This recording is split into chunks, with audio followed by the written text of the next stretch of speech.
Let's do some Nordics. My grandfather's mother was one of the people who was from Sitting Bull camp. And my grandfather would tell me that when Sitting Bull was killed, they had very few horses. The few horses they had, to put the young children on, and they walked to Bigfoot's camp. And that she wept as she walked. And she wept not only for Sitting Bull,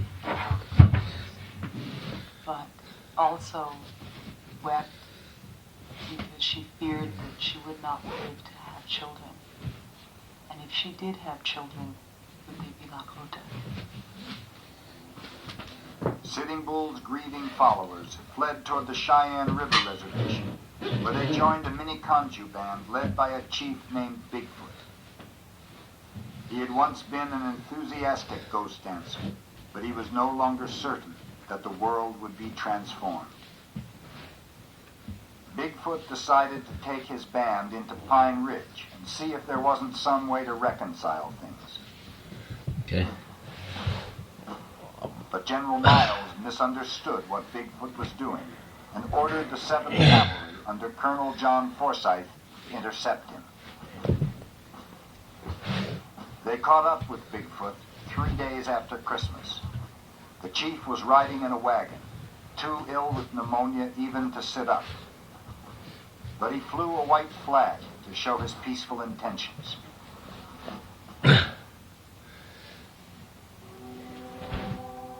The soldiers transferred Bigfoot to an army ambulance and then led his band down to a little creek for the night.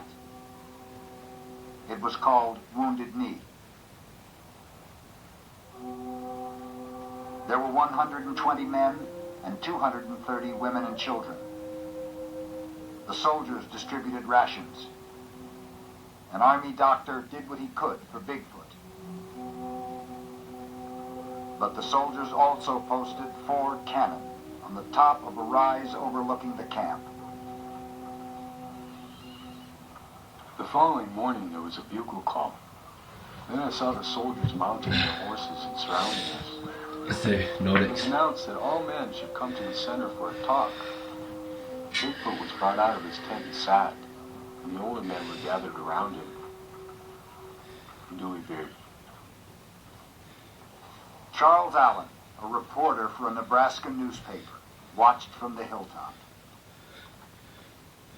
At the southeast edge of the group of standing Indians, there was a Sure. fair-sized flat of grass, where in all the exuberance of early youth were 8 or 10 Indian boys dressed in the gray school uniforms of that period.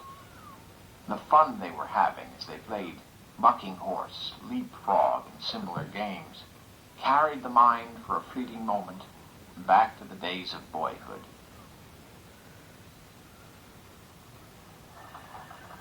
Troops began moving from teepee to teepee, confiscating knives and axes from the women, sometimes seizing a rifle.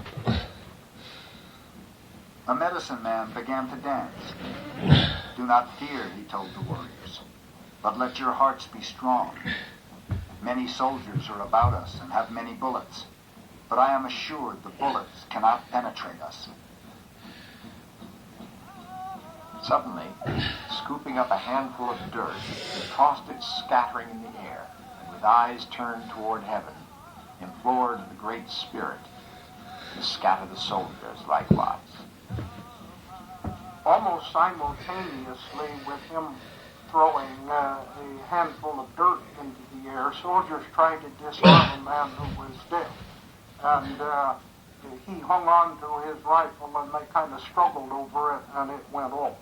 These two things happened at the same time and bang, I mean, it just blew everything up.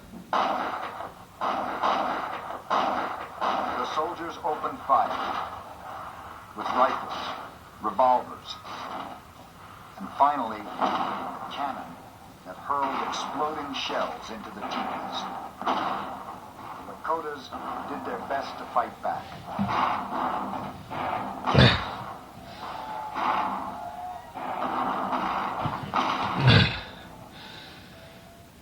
When the shooting finally stopped, Some 250 men, women, and children were dead.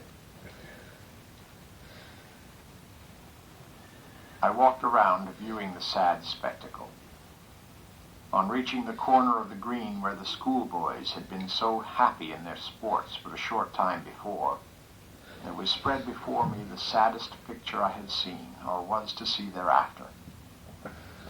For on that spot of their playful choice were scattered the prostrate bodies of all those fine little Indian boys, cold in death.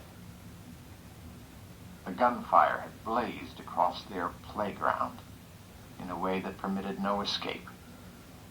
They must have fallen like grass before the sickle.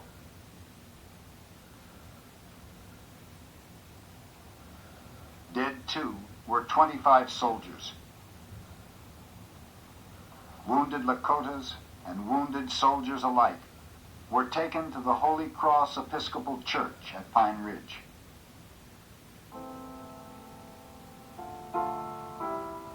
Its walls were still hung with Christmas decorations. Shoes were torn from their fastenings, and armfuls of blood fetched by Indian helpers. Nice. Upon a layer of this, we spread quilts and blankets taken from our own beds. The victims were lifted as gently as possible and laid in 2 long rows on the floor. Nice to be done.